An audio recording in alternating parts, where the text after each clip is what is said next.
এই লটে কিন্তু 85,286 টাকা পেয়েছি, আর 853 টাকা কেটেছে টিডিএস ট্যাক্স।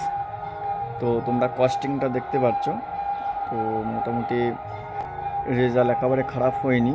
এই যে দেখতে পাচ্ছ যে 83 টাকা 26 পয়সা কস্টিং হয়েছে, আর সেই কারণে মোটামুটি টাকা 8 পয়সা পার কেজি দিয়েছে। আর তোমাদেরকে বডি ওয়েটটা দেখায় যে কতটুকু বডি ওয়েট হয়েছে এই লটে। এই যে বডি ওয়েটটা দেখতে পাচ্ছ যে 2 কিলো 469 গ্রাম গড় হয়েছে, প্রায় 2.5 কেজির কাছে গড়। এই যে 3508 পিস পাখি কিন্তু লিফটিং হয়েছে। এই যে টিডিএস যে ট্যাক্স আছে সেইটা কেটে আমাকে কিন্তু 84,434 টাকা কিন্তু আমার অ্যাকাউন্টে দিয়েছে।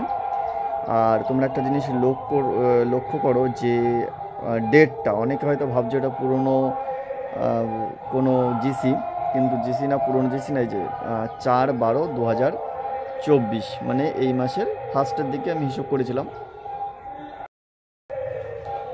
বাড়ি অন্য কাজের জন্য অ্যাকচুয়ালি বাচ্চাটা দিন একটু লেট হয়ে গেল। তো নাহলে এতদিন আমার মুরগির বাচ্চা 15 দিন বয়স হয়েছে, যে যতদিন আমার রেজাল্ট বেরিয়েছে মুরগির বা ঘরটা রেডি হয়ে গেছে, কিন্তু অন্যান্য কাজের জন্য নিতে পারি। তো রেজাল্টটা কেমন হয়েছে অ্যাকচুয়ালি এই ভিডিওটা দেওয়া, অনেকে কিন্তু আমাকে জানতে চাচ্ছ, যে কমেন্ট করছো যে দাদা রেজাল্টটা এখন দেও না।